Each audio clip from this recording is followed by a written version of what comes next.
Bueno, mis hermanos, bienvenidos. Tengan una muy feliz noche. Ya estamos a día miércoles. Estamos ya viendo la semana en los estudios que estamos realizando en esta Semana Santa. Espero que todos estos estudios estén siendo de provecho para su vida espiritual, que sean de un gran beneficio para poder también incrementar lo que sería el conocimiento de la palabra de Dios acerca de la doctrina que nosotros sostenemos y el fundamento bíblico de esta doctrina. El día de hoy vamos a estudiar un tema ya un poco cerrando lo que sería el ministerio de Cristo, porque bueno, no pudimos abarcar toda la vida de Jesús por motivos obvios, ¿verdad? Es mucha información, son muchas las historias. Quizás en algún momento podemos pasar por cada uno de los capítulos de los evangelios, seguir profundizando en ellos, pero el día de hoy vamos a profundizar específicamente en lo que fue la primera y la segunda purificación del templo, la entrada triunfal a Jerusalén y la autoridad del mensaje de Cristo y cómo tiene también una relación con el mensaje del segundo Elías, que fue Juan el Bautista, ¿ok? Pero antes de comenzar, vamos a poder inclinar nuestros rostros para poder hacer una oración. Así que ahí donde ustedes estén, si se pueden arrodillar, mejor. Si no, solamente inclinen su rostro, ¿ok? Vamos a orar. Padre bendito, que estás en el cielo, santificado sea tu gran nombre, Señor. Gracias te damos porque tú nos has permitido pasar una semana de mucha construcción espiritual, Señor, de mucho aprendizaje. Gracias porque también tú nos enseñas a los que estamos presentando tu palabra y estamos en constante aprendizaje, Señor, gracias a la luz que tú nos envías por medio de tu Espíritu Santo. Por eso en esta hora queremos rogar que tu Santo Espíritu pueda descender y reposar sobre cada uno de nosotros y tome posesión de nuestros corazones para poder hablar palabras de verdad, Señor, y que podamos comprender el mensaje tan profundo que tú tienes en tu palabra, Señor, ese mensaje que debemos escudriñar, pero que está allí para aquellos que lo desean, para aquellos que lo buscan de verdad. Gracias te damos porque tú siempre escuchas nuestras oraciones, porque tú estás aquí en medio de nosotros. Ayúdanos a cumplir tu ley, Señor, a ser cada día más parecidos a Jesús. Todo esto te lo agradecemos y te lo pedimos en el santo nombre de Jesús, nuestro único Salvador. Amén. Muy bien.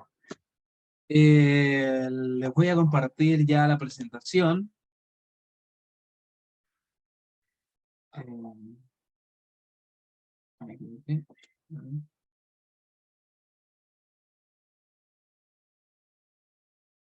Ahora sí. Muy bien. Supongo y creo que todos pueden ver la presentación, ¿verdad? Muy bien. Bueno, tenemos la primera purificación del templo. Esto se encuentra, bueno, lo vamos a leer desde Lucas, pero me gustaría que pudiésemos también poder hacer una especie de analogía. ¿Por qué yo puse aquí primera purificación del templo? Apostasía alfa 1888. Vamos a ponernos un poco en contexto. Bueno, la apostasía alfa de la iglesia adventista fue algo de lo que habló Elena White en su momento, cuando del pueblo adventista se empezaron a tomar posiciones que iban en contra del mensaje que Dios estaba enviando hasta ese momento. En esto hay muchos actores que tuvieron influencia dentro de lo que fue la apostasía alfa. Tenemos al doctor Kellogg, tenemos, bueno, también otros elementos que estuvieron trabajando dentro de la obra, pero que después apostataron de su fe. Y aquí en lo que fue y lo que sucedió en 1888, lo que más marcó este año fue el mensaje de justificación por la fe, mensaje que fue traído a la iglesia por los hermanos Wagoner y el hermano Jones. ¿Sí? El hermano Wagoner y Jones fueron estos que empezaron a predicar este mensaje. Y cuando Ellen White escuchó el mensaje que ellos estaban predicando, ella dijo, muy bien, ese es el mensaje que debe darse a la gente. ¿De qué habla el mensaje de justificación por la fe? Es algo que ya lo hemos recalcado muchas veces, pero que me gustaría volver a tocar una pincelada de este tema en la siguiente frase. Jesús, como hombre, pero a la vez como Dios, vivió aquí en esta tierra. Él fue 100% hombre y 100% Dios. Él nunca dejó de ser Dios mientras estuvo acá en la tierra, pero él nunca utilizó su divinidad. Entonces tenemos aquí a un Cristo que nació del Espíritu Santo, como habíamos estudiado ya hace 2 días atrás, ¿verdad? Nació de Dios, pero también nació de una mujer humana, heredando toda esa genética defectuosa, por así decirlo, a nivel, bueno, él no nació como Adán, digamos, él no medía 4 metros de altura como Adán, él tenía la misma estatura, bueno, tal vez un poco más alto que los demás, pero seguía siendo como un ser humano normal, le daba sueño, le daba hambre, tenía necesidades, él iba al baño, al igual que todos los seres humanos, él tenía esas necesidades básicas, ¿verdad? Le daba tristeza a las cosas tristes, se alegraba con las cosas felices, era un hombre como tal. Pero la diferencia es que él nunca tuvo una inclinación a pecar. Pero aún así siempre estuvo rodeado de tentaciones, porque Satanás lo tentaba constantemente. No solamente lo tentó en el desierto, sino desde su niñez. ¿Ustedes creen que Satanás se iba a quedar de brazos cruzados durante 30 años esperando el momento de que Jesús se fuera al desierto para recién tentarlo? ¿No? En realidad lo tentó durante toda su vida. Pero la diferencia es que Cristo no pecó, no cayó en esa tentación. ¿Y por qué no cayó en la tentación? Porque nos enseñó las herramientas y nos entregó las herramientas para no caer en la tentación. ¿Cuáles es? Someterse a Dios, como dice Santiago, ¿verdad? En el capítulo 4, versículo 7, someteos pues a Dios, resistid al diablo y él huirá de vosotros. Jesús se sometió a Dios en toda su vida, todo el tiempo estuvo él sometido a Dios al 100%, leyendo la Biblia, cantando, meditando en la palabra de Dios. Bueno, la Biblia como tal no la leía, ¿verdad? Él leía la ley y los profetas que corresponden al Antiguo Testamento.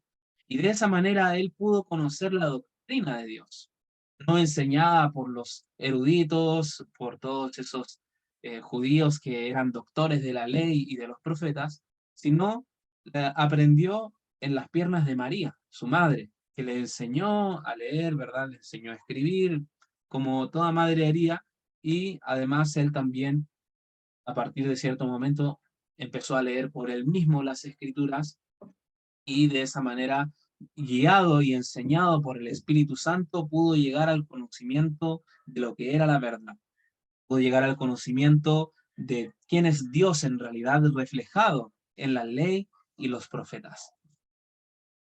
Luego, cuando él muere en la cruz, él llega a la cruz sin haber pecado ninguna vez. Por lo tanto, en él no se cumplía la profecía o el versículo bíblico que nos dice que la paga del pecado es la muerte, porque él en ningún momento pecó, él nunca desobedeció a Dios. Por lo tanto, él vino a este mundo a vencer en el lugar en donde Adán no pudo vencer cuando comenzó. Adán vino a este mundo con una pureza extraordinaria, una pureza de conciencia, él no tenía propensiones a pecar. Él no tenía una tendencia hacia el mal porque él era puro, era santo. Fue creado perfecto. De esa misma manera y con esa misma conciencia vino Cristo. Y así como Adán fue tentado y cayó en la tentación y pecó, ya, así fue como nos acarrió a toda la humanidad la muerte a la tierra, ¿verdad? Porque por el pecado viene la muerte. Así también Jesús, como el segundo Adán, vino a este mundo de una manera perfecta a vivir, de una manera perfecta, sin pecado, y venció en el lugar donde Adán perdió. Y de esa manera nos entrega a nosotros ese poder mediante el cual Él venció. Él se pone como nuestro sustituto y dice, ok, yo nunca pequé, pero yo acepto morir para que a través de mi muerte y mi resurrección, todos estos que están aquí en este mundo puedan alcanzar la vida eterna. Por lo tanto, nosotros, al aceptar el sacrificio de Cristo, no solamente acarreamos y aceptamos el perdón a nuestros pecados pasados para poder andar en una nueva vida, para poder andar en una nueva senda, en un nuevo camino, sino que también al aceptar este sacrificio, nosotros aceptamos su promesa. Su promesa es que Él enviaría el Espíritu de verdad, y este Espíritu de verdad nos guiará a toda la verdad. Y este es el Espíritu Santo, el cual nos convence de nuestro pecado, de justicia y de juicio. Y a través de este Espíritu Santo es que nosotros somos santificados y recibimos esa gracia por medio de la fe en su sacrificio. Es toda una cadena, ¿verdad? Y esa gracia es la que a nosotros nos da el poder para poder resistir la tentación como Cristo lo hizo, mediante una permanente unión con Cristo, mediante una permanente eh, lectura de la Biblia, oración, estar en una meditación, en cantos de salmos, de himnos. De esa manera nosotros nos mantenemos en una conexión perfecta con nuestro Padre, al igual como Cristo lo hizo cuando estuvo aquí en este mundo. Pero eso solamente lo podemos alcanzar si nosotros aceptamos por la fe lo que Él hizo y aceptamos por la fe que Él puede hacernos perfectos mediante el Espíritu Santo.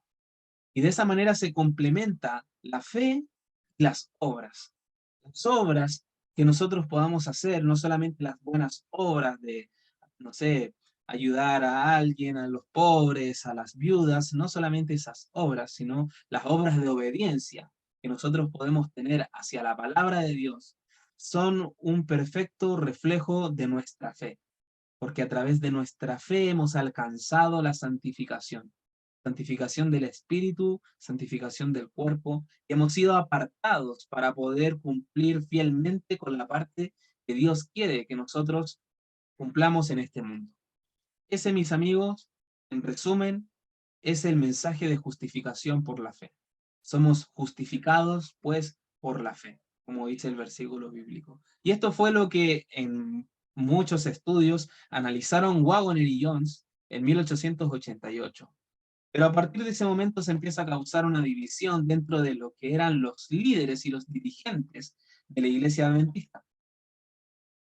No vamos a profundizar mucho en esa división y en la historia, sino que quería ponerlos en contexto para que entendieran cuál era el mensaje que Dios quiso traer a su iglesia en ese año. ¿Ok? Y vamos a leer esta carta de 1890, que la leímos la semana pasada, pero la puse aquí en esta diapositiva en esta ocasión, para volver a leerla, porque esto de verdad es impresionante y que no se nos tiene que salir de la cabeza.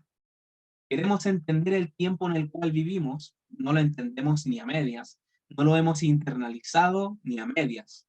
Mi corazón tiembla en mí cuando pienso en la batalla que tenemos que enfrentar y cuán pobremente estamos preparados para enfrentarla. Las pruebas de los hijos de Israel, su actitud justo antes de la primera venida de Cristo, ha sido presentada delante de mí una y otra vez para ilustrar la posición del pueblo de Dios en su experiencia antes de la segunda venida de Cristo. Por lo tanto, todo lo que vivió el pueblo de Israel antes de la primera venida de Cristo y durante el ministerio de Cristo, también es una ilustración de la posición del pueblo de Dios en su experiencia antes de la segunda venida de Cristo. Y es por esto que yo he puesto aquí, este mensaje de la primera purificación del templo, en comparación con la apostasía que ingresó en su momento en la iglesia adventista, y el mensaje de 1888 que fue rechazado, que aparentemente después fue aceptado, pero en realidad no fue aceptado. Esto que yo estoy diciendo, ustedes lo pueden ver en los estudios que ha presentado nuestro hermano Javier Martín en España, ¿sí? Pueden buscarlo en el canal de Víctor San Vicens, eh, se llama Mensaje de 1888, Justificación por la Fe, Javier Martín, usted lo buscan así, y le va a aparecer una serie de estudios que él ha presentado en relación a este tema, para que ustedes puedan profundizar y entender por qué yo digo que en realidad la Corporación Adventista nunca aceptó el mensaje de Waggoner y Jones. Muy bien. Como el enemigo se apoderó de cada ocasión para tomar el control de las mentes de los judíos, hoy él trata de enceguecer las mentes de los siervos de Dios para que no sean capaces de discernir la preciosa verdad. Y eso sucedió ahí en 1890, 2 años, imagínense, eran 2 años después de lo que había acontecido en la conferencia de 1888. Y bueno, hay otras citas que vamos a poner más adelante que también nos los van a dejar indiferentes. Pasamos a la historia bíblica y ver la comparación un poco con este mensaje también. Lucas 19, versículos 18. eh, Perdón, aquí yo me equivoqué. Esto está en Lucas 2. Denme un segundo, vamos a corregirlo, porque yo no tolero error. Es mi trastorno obsesivo compulsivo. Bueno, ya conocen un secreto acerca de mí. Muy bien, ahora sí. Esto se encuentra en Lucas 2. ¿No? No, tampoco es Lucas, es Juan 2.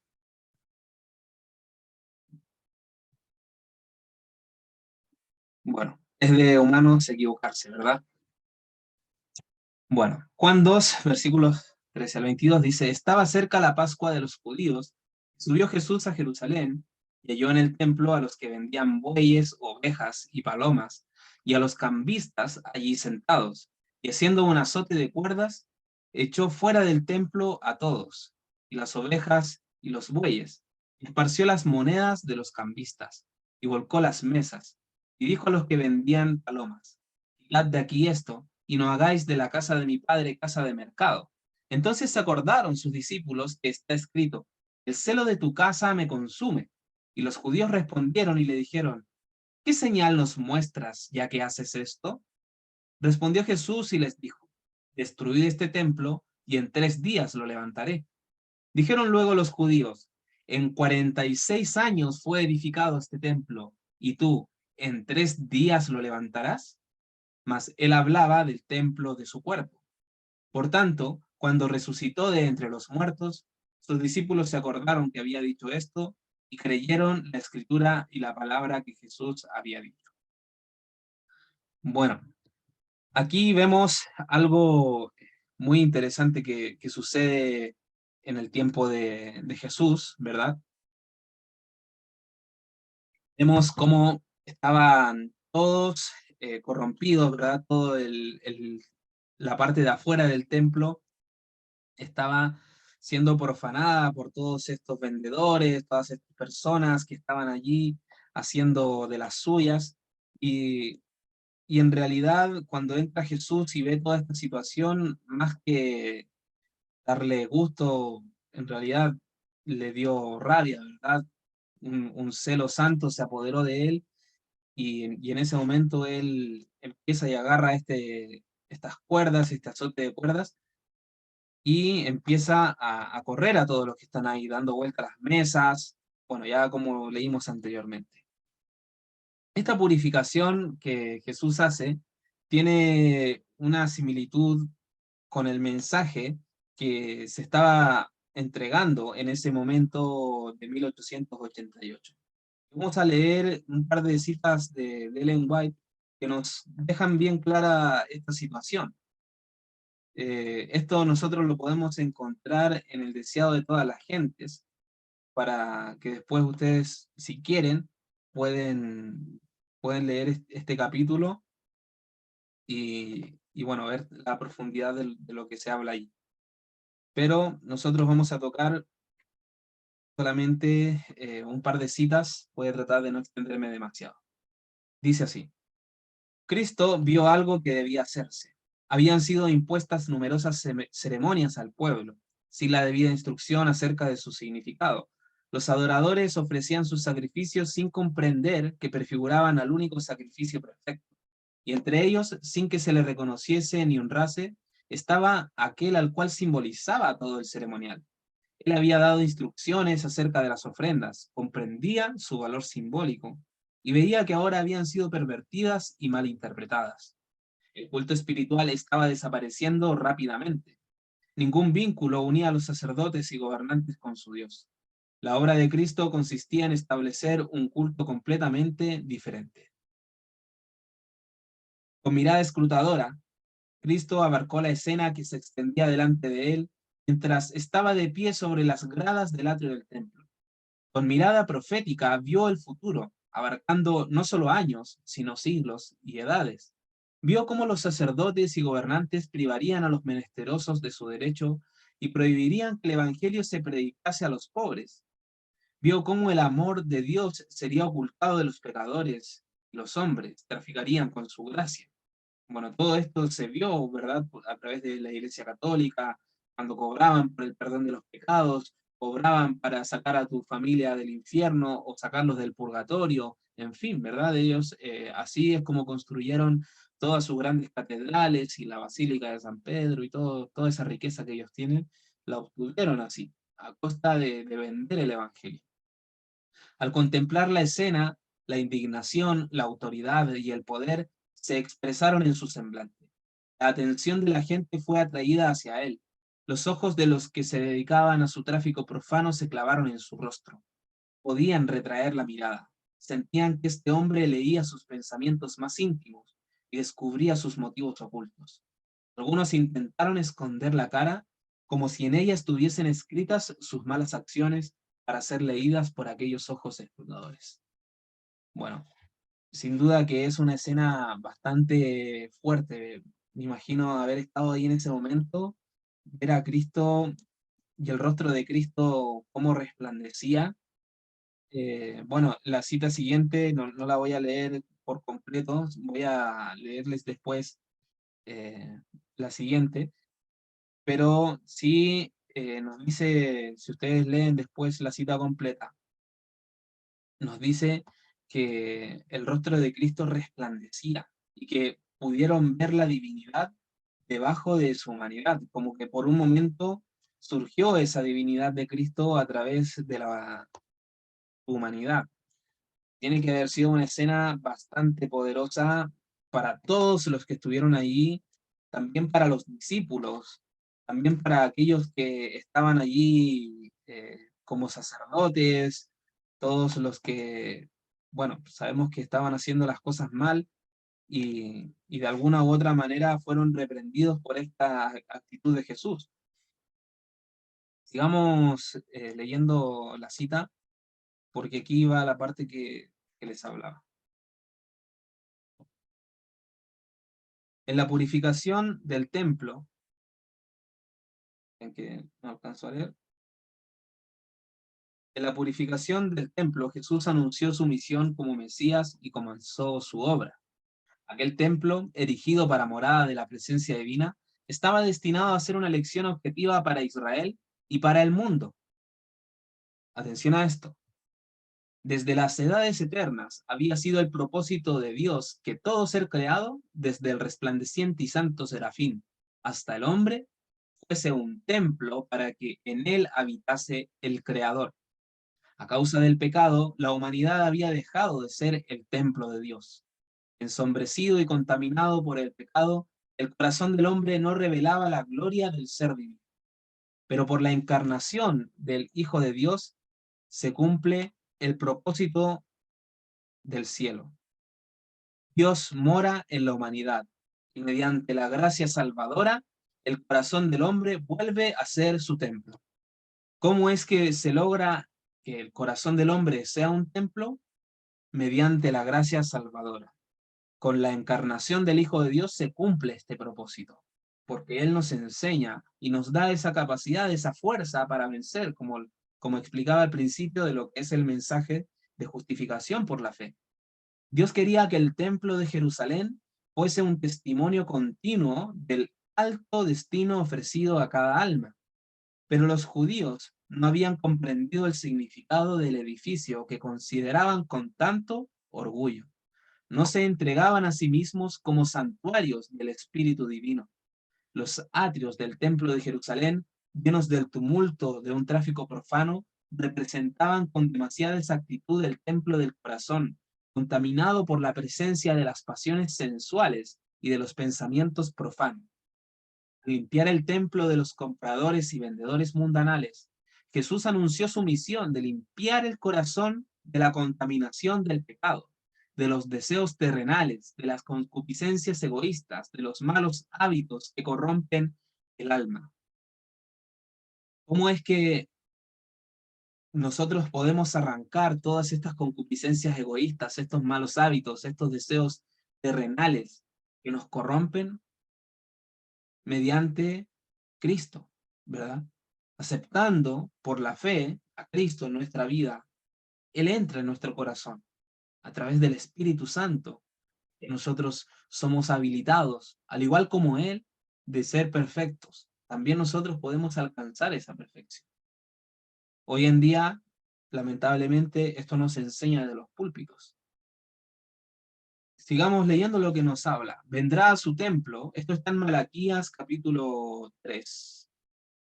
Vendrá a su templo el Señor a quien vosotros buscáis, y el ángel del pacto a quien decíais vosotros. He aquí viene, ha dicho Jehová de los ejércitos. ¿Y quién podrá sufrir el tiempo de su venida? ¿O quién podrá estar cuando él se mostrará? Porque él es como fuego purificador y como jabón de lavadores. Sentarse ha para afinar y limpiar la plata, porque limpiará a los hijos de Leví, los afinará como a oro y plata. ¿Saben? Esto está en Malaquías en el capítulo 3, pero aquí lo que nos pone no es desde el comienzo del capítulo, sino que nos está hablando desde el versículo 1, pero desde el, la mitad del versículo. Pero el comienzo del versículo nos habla de Juan el Bautista. Nos dice, yo envío mi mensajero que preparará el camino delante de mí. Enseguida después vendrá a su templo el Señor a quien buscáis. Todo lo que acabamos de leer. Por lo tanto, envió primero un mensajero, Juan el Bautista, del cual vamos a hablar un poco más adelante. Después se nos dice, ¿no sabéis que sois templo de Dios y que el Espíritu Santo de Dios mora en vosotros? Si alguno violar el templo de Dios, Dios destruirá al tal, porque el templo de Dios, el cual sois vosotros, santo es. Ningún hombre puede por sí echar las malas huestes que se han posesionado del corazón. Solo Cristo puede purificar el templo del alma, pero no forzará la entrada. No viene a los corazones como antaño a su templo, sino que dice, he aquí, yo estoy a la puerta y llamo. Si alguno oyere mi voz y abriere la puerta, entraré a él. Él vendrá no solamente por un día, porque dice, habitaré y andaré en ellos, y ellos serán mi pueblo. Él sujetará nuestras iniquidades y echará en los profundos de la mar todos nuestros pecados. Tu presencia limpiará y santificará el alma, de manera que pueda ser un templo santo para el Señor y una morada de Dios en virtud del Espíritu. Aquí vemos la contraparte en el tiempo presente, bueno, ni tan presente, en 1888 y hacia adelante, cómo Dios quiso purificar su templo, enviando un mensaje para el Israel espiritual. La iglesia adventista del séptimo día, debido a todo lo que aconteció, fue el pueblo que Dios escogió como pueblo, ¿verdad? Como movimiento para poder ser aquellos que lleven las verdades al mundo. Cuando aconteció el gran chasco en 1844, ¿verdad? Allí, desde 1840 a 1844, se predican el mensaje del primer y del segundo ángel. Y en el mensaje del segundo ángel, que se predica a partir del verano de 1844, nosotros encontramos ya una sentencia para todas las iglesias que no habían aceptado el mensaje que había sido enviado a través de Miller, que era de que Cristo venía en 1844 y que debían salir de Babilonia, que debían abandonar todas esas denominaciones que estaban teniendo principios que iban en contra de la palabra de Dios. Muchos aceptaron el mensaje y salieron de las iglesias apóstatas, salieron de Babilonia y se juntaron como un solo pueblo. Pero cuando Cristo no apareció en 1844, entonces muchos perdieron la fe, muchos apostataron, se alejaron de Dios, empezaron a decir que todas esas eran fábulas, otros empezaron a encontrar nuevos periodos proféticos detrás de la misma profecía, diciendo, no, mira, no se cumplió en 1844, se cumple en 1880, se cumple en 1865, y así cada uno ponía una fecha diferente, pero el ángel de Apocalipsis 10 ya había anunciado su propósito, ya había dicho la palabra de que el tiempo no sería más, sea, que no habría otro mensaje de tiempo en relación a las profecías de las 2300 tardes y mañanas. Por lo tanto, ya se había cumplido esa profecía en 1844. Y hubieron algunos sinceros que siguieron estudiando, siguieron leyendo y siguieron buscando a Dios con oración y con mucha fe, y a ellos Dios les mostró sus secretos y les enseñó acerca de qué santuario sería purificado, qué era lo que verdaderamente estaba aconteciendo en aquel momento, y de esa manera es que ellos empiezan a tener nuevos mensajes a través de su mensajera, Elena White, que recibe su primera visión en diciembre del año 1844, y a partir de allí se empieza a predicar el mensaje del tercer ángel con gran poder y empieza a crecer y empieza a tomar una fuerza increíble. Pero llega el momento en el cual se empieza a organizar todo esto como asociación general y empiezan a ponerse hombres como líderes de la iglesia, y todos estos ya empiezan a actuar de la misma manera que actuaron los líderes judíos, buscando el poder, buscando que su nombre sea realzado, glorificado. En lugar de buscar la gloria de Dios, buscaban la gloria propia. Por eso que ellos no quisieron aceptar el mensaje de 1888, porque ellos tenían mucha suficiencia propia.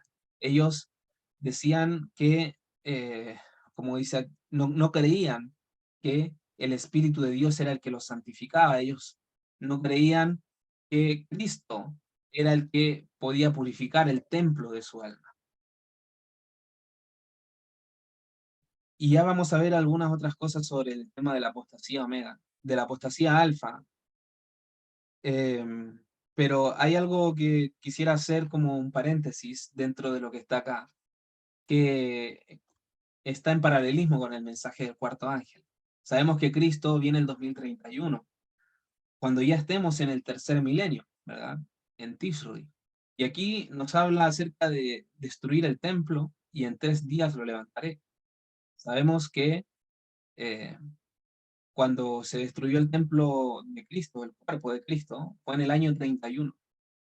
Y al tercer día él lo levantará nuevamente sobre la tierra. Job nos dijo, yo sé que mi Redentor vive y que al final de todo se levantará sobre la tierra, ¿verdad?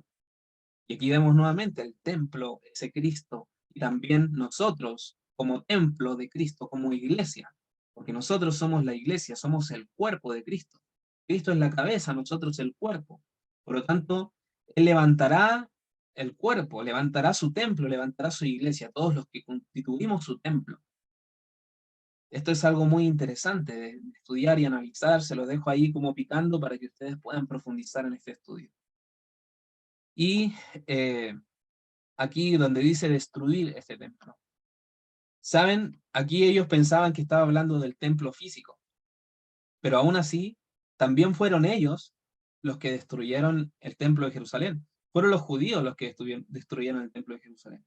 Ustedes dirán, no, pero no fueron los romanos, no fue el emperador Tito. Bueno, vamos a ver por qué yo digo esto en el siguiente pasaje bíblico.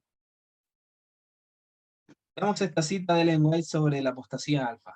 La misma obra que se hizo en el pasado se llevará adelante bajo la apariencia de la asociación de la Conferencia General. Ciertamente no hay nada que hoy lleve las credenciales divinas. ¿Hasta cuándo seguirán así las cosas? Algunos allí no ven los planes dañinos que por años se han estado llevando a cabo de manera clandestina. La esclavitud del alma de los hombres por sus mismos hermanos está profundizando las tinieblas que ya les envuelven. ¿Quién puede sentirse seguro que está salvo al respetar la voz de la Asociación de la Conferencia General? Si el pueblo en las iglesias entendiera la administración de los hombres que caminan bajo su propia luz, ¿respetarían sus decisiones? Yo les contestaría, no, en ningún momento. Se me ha mostrado que la mayoría del pueblo no sabe que el corazón de la obra se encuentra enfermo y corrompido en Battle Creek. La mayoría del pueblo aprueba planes que no entiende. Y aquí vemos cómo Ellen White amonestaba a los líderes de su época y les decía que estaban caminando bajo su propia luz. No estaban caminando bajo la luz que Cristo les estaba enviando. No habían aceptado el mensaje de 1888. Esto fue en 1896. Está en Spalding and Mann Collection. Tiene muchas otras citas, pero no las vamos a leer hoy. La entrada triunfal en Jerusalén. Jesús entró en Jerusalén. Y aquí vamos a hacer un repaso de lo que sucedió en aquel momento, que también es muy interesante, con el paralelismo de las cosas que nosotros ya sabemos del mensaje que hemos creído. Ahora sí, en Lucas 19, versículos 18 al 48, nos dice lo siguiente, perdón, del 28 al 48. Sí, pero lleno de errores el día de hoy. Y como ustedes saben que yo tengo un TOC, no me va a dejar tranquilo ver 18. Muy bien, ahora sí. Dicho esto, iba adelante, subiendo a Jerusalén. Y aconteció que llegando cerca de Betfagé y de Betania, al monte que se llama de los Olivos, envió dos de sus discípulos. ¿A dónde llegó? Al monte de los Olivos. ¿Saben? El monte de los Olivos, geográficamente, si nosotros vemos Jerusalén y vemos en la geografía, se encuentra hacia el oriente el monte de los Olivos. O sea, hacia el este. Cuando Cristo venga por segunda vez, vendrá desde el este, vendrá desde Orión. Nos dice como el alba está dispuesta a su salida, ¿verdad? ¿Por dónde sale el alba? Por el oriente. También nos dijo, como el rayo que se muestra desde el oriente hasta el occidente, así será la venida del Hijo del Hombre, ¿verdad? Hay muchas señales y frases en la Biblia que nos hablan de que cuando Cristo venga, incluso Elena de White lo dice, vendrá desde oriente. ¿Ok? De oriente hacia occidente. Y el Monte de los Olivos está al oriente de Jerusalén, al oriente del templo, el Monte Santo de Dios. Esto es también de crucial importancia saberlo para lo que vamos a leer a continuación. Y envió a dos de sus discípulos, diciendo, id a la aldea de enfrente, y al entrar en ella hallaréis un pollino atado, en el cual ningún hombre ha montado jamás.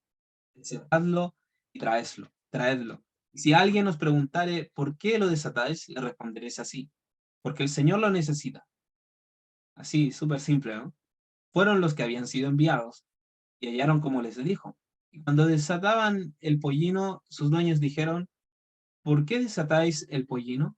Ellos dijeron, porque el Señor lo necesita. Lo trajeron a Jesús. Y habiendo echado sus mantos sobre el pollino, subieron a Jesús encima. Jesús se subió arriba bueno, el pollino, sabemos que era un asno, ¿verdad? Donde nunca nadie se había subido. ¿Ustedes han visto alguna vez de estos animales que nunca han sido montados? y que va una persona a tratar de subirse arriba, ¿cómo se queda el animal? Así tan tranquilo, se queda ahí, quietito, dice, ah, mira, sí, súbete, tranquilo, no te hagas problema. No, ¿verdad? El animal, pero se mueve, patea, salta, se tira al suelo de espalda. Bueno, están los concursos estos que hacen, que doman caballos y toros y toda esta especie de animales, y todos ellos son bastante agresivos, ¿verdad? No les gusta que los monten.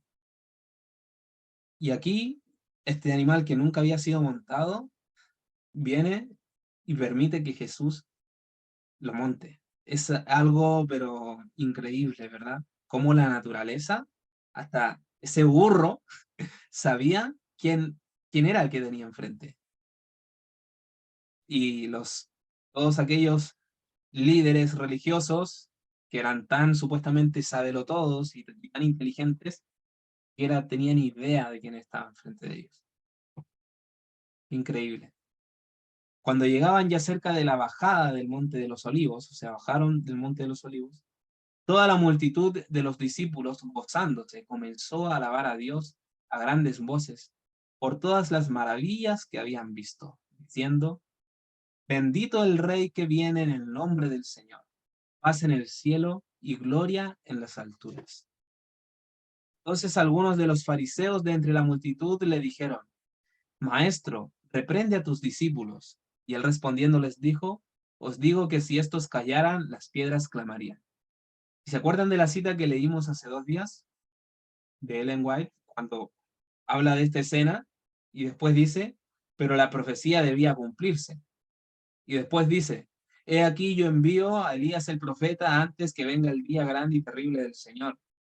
Y después el comentario inspirado divinamente de Elena de White nos dice, alguien ha de venir en el espíritu y el poder de Elías. Y cuando él aparezca, los hombres dirán, eres demasiado celoso.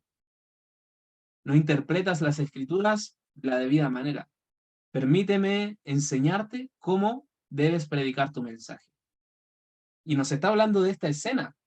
¿Y por qué pone esta escena junto con el tercer Elías, Elena de White? Vamos a ver lo que pasa después de esta historia, que es muy interesante. Y cuando llegó cerca de la ciudad, al verla, lloró sobre ella, diciendo, oh, si también tú conocieses a lo menos este tu día, lo que es para tu paz. Eh, Dos cosas. Primero, el tema de las piedras clamando. Bueno, con Ron Wyatt las piedras clamaron, ¿verdad? Y de qué manera. Todos los descubrimientos que él realizó eran arqueológicos, piedras que estaban allí, pero que hoy en día hablan de la gloria de Dios, hablan de que la palabra de Dios tenía razón. Y luego Jesús entra en la ciudad. ¿En cuál ciudad? En Jerusalén. Viene desde Oriente entrando a Jerusalén y llora sobre ella. Y dice, si también tú conocieses a lo menos en este tu día lo que es para tu paz. Mas ahora está encubierto a tus ojos, porque vendrán días sobre ti cuando tus enemigos te rodearán con vallado y te sitiarán, y por todas partes te estrecharán, y te derribarán a tierra y a tus hijos dentro de ti, y no dejarán en ti piedra sobre piedra. Está hablando de la destrucción del templo en el año 70, ¿verdad? Por cuanto no conociste el tiempo de tu visitación. Y en otras versiones dice, por cuanto no conociste el día de tu visitación. Ahora, si esto es también una lección para nosotros hoy en día, y Elena de White nos estaba poniendo en la cita que leímos hace 2 días, que era sobre el tercer Elías, nos estaba poniendo esto, y aquí nos está diciendo que los judíos no conocieron el tiempo de su visitación, el día de su visitación. Ahora, yo les pregunto, ¿nosotros hoy en día seremos capaces de conocer el día de la visitación del Señor? ¿O seremos tan ciegos como los judíos de no ver las señales y no ver a su enviado, el tercer Elías, y no ver nada y quedarnos a ciegas al igual que ellos?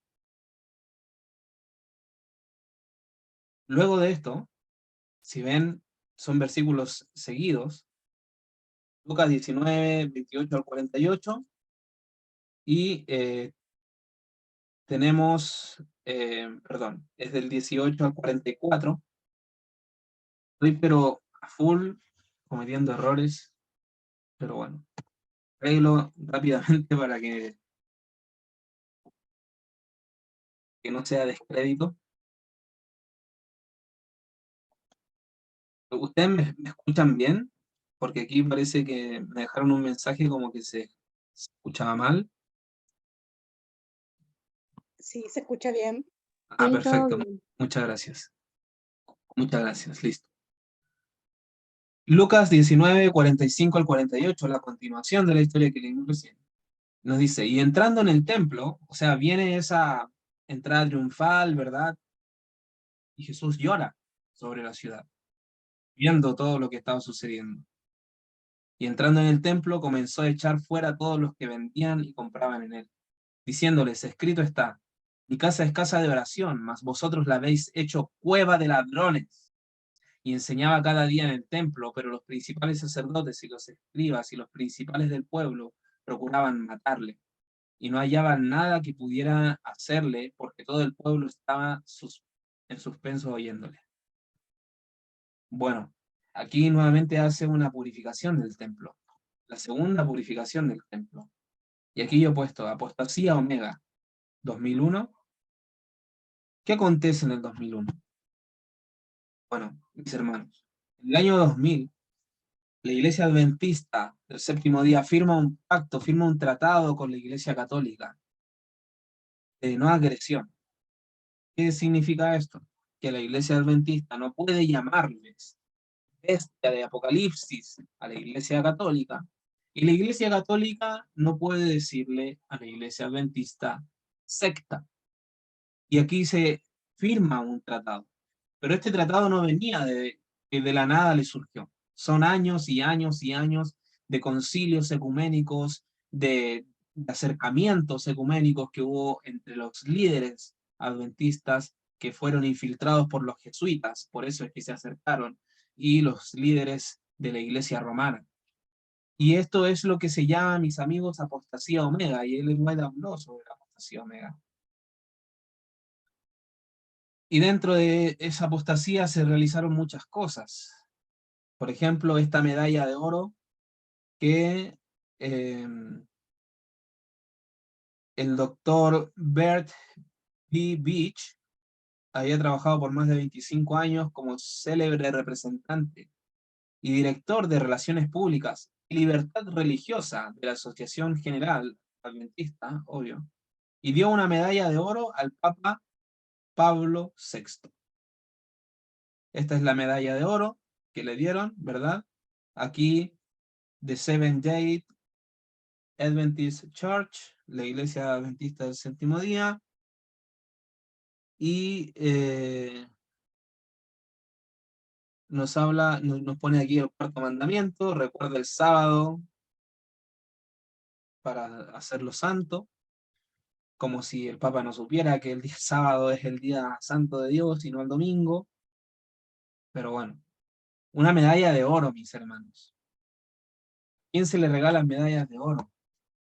A los que ganan en los Juegos Olímpicos, que tienen el primer lugar. Al primer lugar siempre se le da la medalla de oro. ¿Por qué darle una medalla de oro al Papa? Yo no le doy ni los buenos días al Papa. Usted que es el representante de Satanás en la tierra, ¿qué tengo que ver yo con el representante de Satanás en el mundo? Con el vicerregente de Satanás. No tengo nada que ver con él. Mucho menos los líderes del profeso pueblo de Dios, del elegido pueblo de Dios hasta su momento.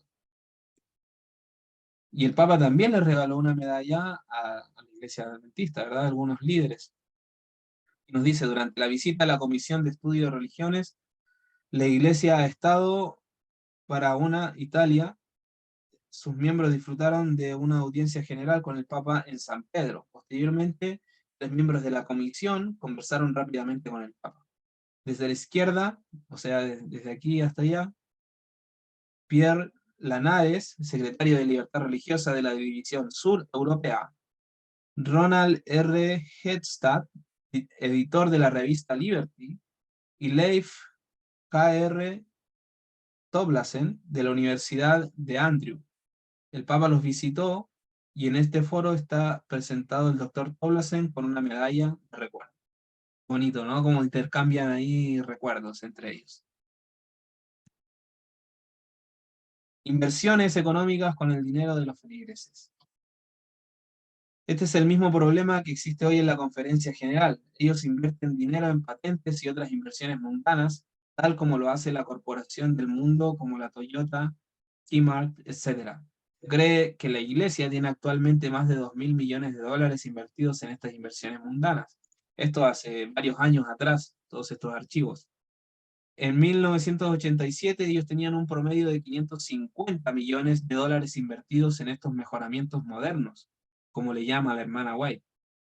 Esta información fue publicada por la misma conferencia general por parte de su tesorero, Don Gilbert, en la página Biblical Research Institute. Lea el reporte por usted mismo.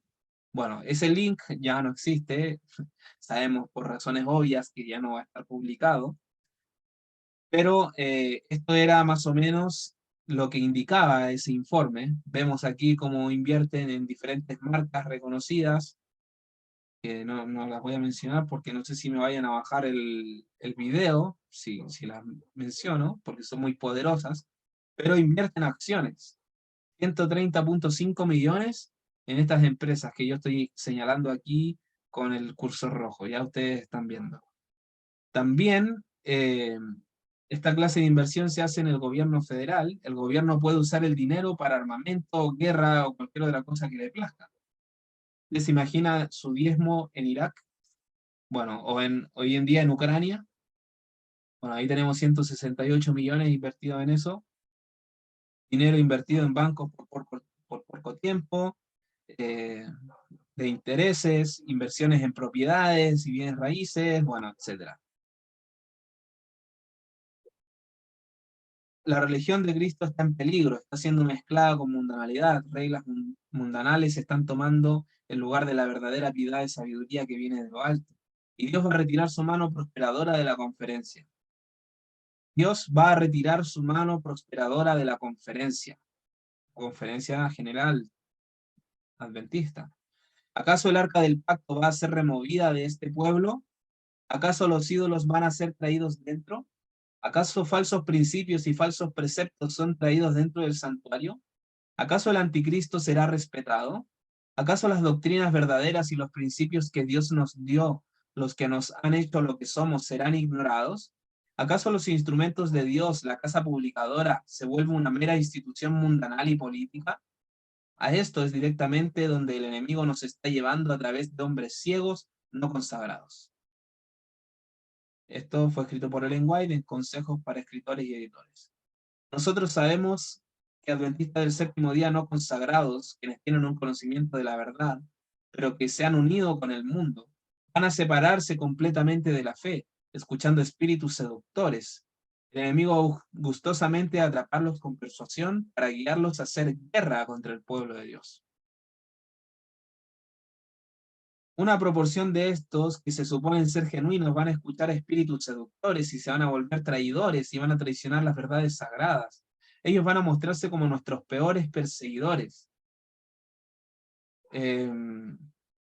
Luego, una visión que tuvo Ellen White, donde nos dice, esa noche soñé que estaba en Battle Creek, cuando la conferencia general estaba allí, mirando hacia afuera por el vidrio de la puerta, y vi una compañía marchando hacia la casa de dos en dos.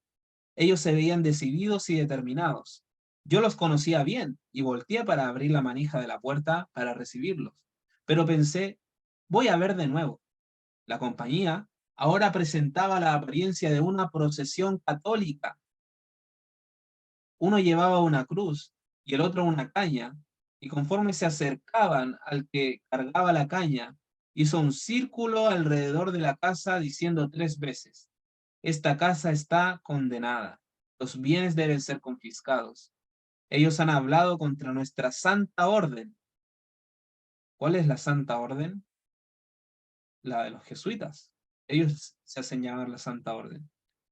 El terror me invadía y corría a través de la casa hacia la puerta del norte. y me encontré a mí misma en medio de una compañía, algunos de los cuales yo conocía, pero decidí no decir palabra por miedo a ser descubierta. Y tú, Capernaún, y entre paréntesis ella escribió, adventistas del séptimo día que habéis tenido gran luz, que eres levantada hasta el cielo en puntos de privilegio, hasta el Hades serás abatida. Haré con esta casa que lleva mi nombre, en la cual vosotros confiáis, y el lugar que di a vosotros y a vuestros padres, como lo hice en Silo. Os echaré de mi presencia, como eché a todos vuestros hermanos, a toda la generación de Efraín. Bueno, y así ustedes pueden seguir leyendo las citas que se ponen acá, pero debemos comprender que esto ya es algo que se está viviendo hoy en día, que se viene viviendo de hace años, y que debemos tomar una decisión. Debemos anunciar estas cosas y decirlas por su nombre para que los hermanos puedan despertar, para que puedan darse cuenta de qué es lo que está sucediendo. No debemos seguir a la mayoría porque si lo hacemos no veremos el cielo. Bueno, claro, echarle agua. Y ya para terminar, con esta secuencia de capítulos, dentro del mismo capítulo, termina el capítulo 19 de Lucas, empieza el 20, y nos habla de la autoridad del mensaje del segundo Elías. Sucedió un día, esto fue luego de la purificación del templo, ojo con eso, enseñando Jesús al pueblo en el templo y anunciando el evangelio, llegaron los principales sacerdotes y los escribas con los ancianos y le hablaron diciendo, dinos, ¿con qué autoridad haces estas cosas? ¿O quién te ha dado esta autoridad? ¿Con qué autoridad purificas el templo? ¿Con qué autoridad nos das este mensaje? ¿Qué autoridad tienes para decir todo esto? Respondiendo Jesús, les dijo, no les dijo con qué autoridad, sino que les respondió con otra pregunta. Y le dijo, ¿el bautismo de Juan era del cielo o de los hombres? Muy interesante porque a él le preguntan, ¿qué autoridad tienes para hacer todas estas cosas? ¿Verdad? Y él le responde, ¿qué autoridad tenía Juan el Bautista? El segundo Elías. Es muy interesante esto, mis hermanos, porque todos ellos, fariseos, sacerdotes, escribas, no habían aceptado el mensaje de Juan. Porque si hubiesen aceptado el mensaje del segundo Elías, no estarían preguntándole con qué autoridad estaba realizando esas cosas. Entonces ellos discutían entre sí diciendo, si decimos del cielo, dirá, ¿por qué pues no le creísteis?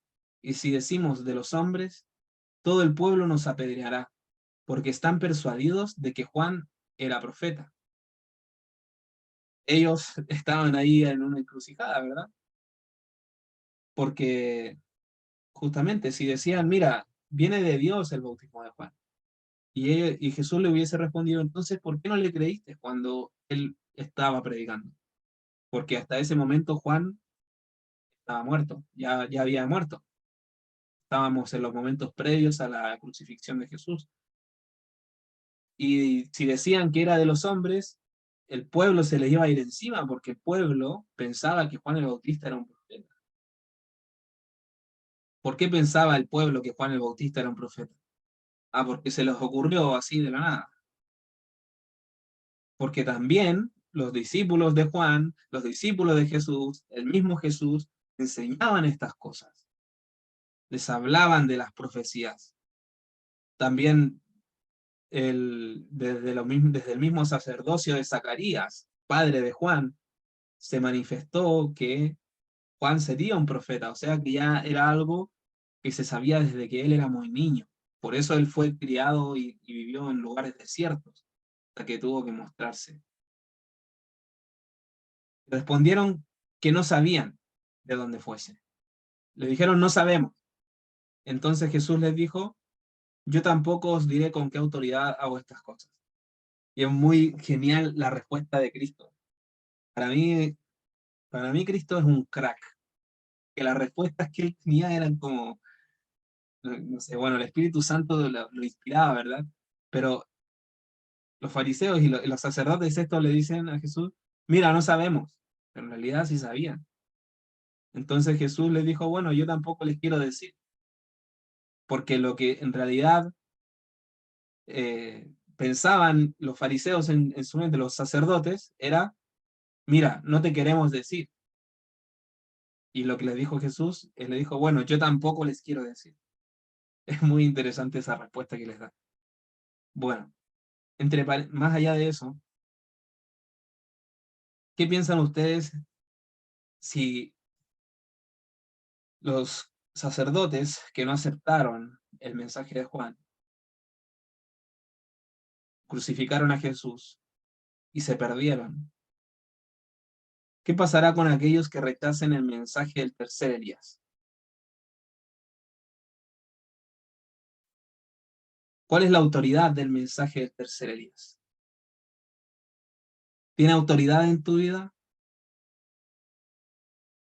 Yo no estoy tratando de poner un nuevo Dios ni endiosar a Víctor San Vicente, porque él es un ser humano como nosotros, pero él fue escogido por Dios para hacer una obra especial.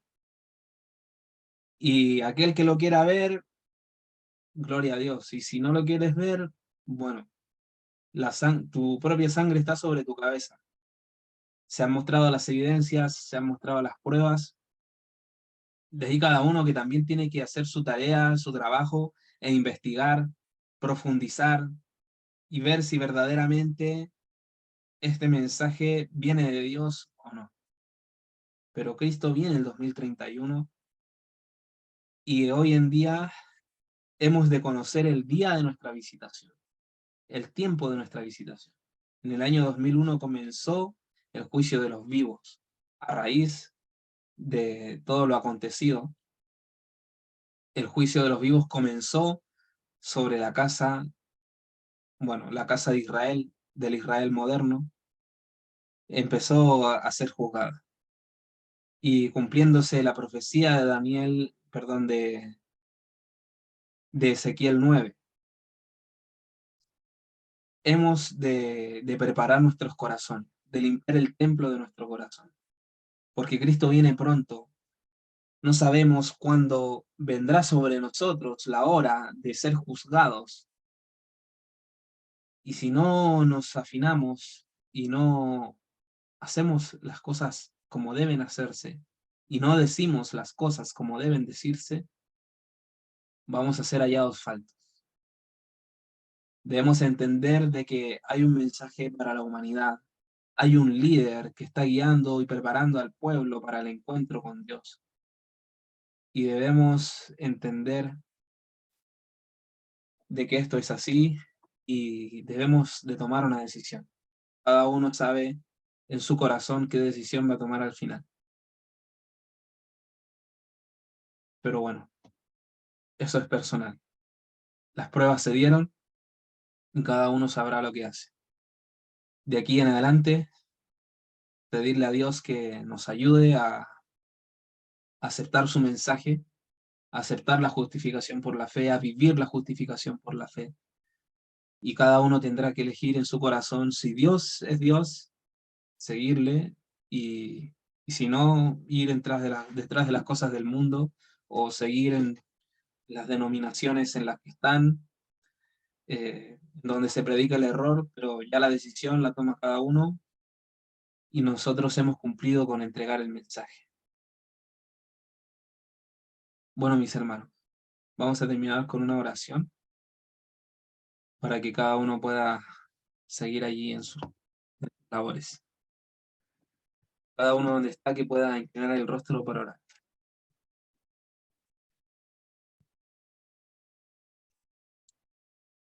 Padre bendito que estás en el cielo, santificado sea tu gran nombre. Te damos gracias, Señor, por la oportunidad que tú nos das de trabajar contigo y para ti, por la salvación de las almas, Señor. Estamos en una semana solemne en donde hace 1992 años, justo en el día de hoy, justo en el día de hoy, tú instauraste la Santa Cena, viviste tu última noche con los discípulos, estuviste allí con ellos, orando, meditando, viviendo una aflicción en Getsemaní, fuiste traicionado por uno de tus amigos, fuiste negado por otro de tus amigos, Señor. Muchas veces nosotros también te traicionamos, te negamos con nuestras acciones, con nuestras palabras, con nuestras decisiones. Pero en esta hora y en esta semana, Señor, queremos renovar nuestro pacto contigo. Queremos que tú seas sobre cada uno de nuestros corazones y poder ser fortalecidos por tu gracia. Que tu Santo Espíritu repose sobre nosotros, Señor, y que tú puedas perdonar todos los pecados que hemos cometido. Porque queremos estar contigo, Señor, cuando vengas en el 2031, queremos irnos contigo y vivir para siempre, esencia. Y que tu nombre sea vindicado de una vez por todas y que se acabe ya de una vez la muerte, la destrucción, la tristeza, Señor, y poder vivir felices por la eternidad, porque los finales felices sí existen, Señor, y contigo los podemos alcanzar. Ayúdanos y danos la fortaleza para poder soportar todo lo que nos toque vivir de aquí en adelante y a mantenernos firmes en la verdad. Y que nos uses tanto como puedas, Señor, para poder traer más personas a este mensaje. Gracias, Señor, te damos por todo. En el nombre de Jesús. Amén.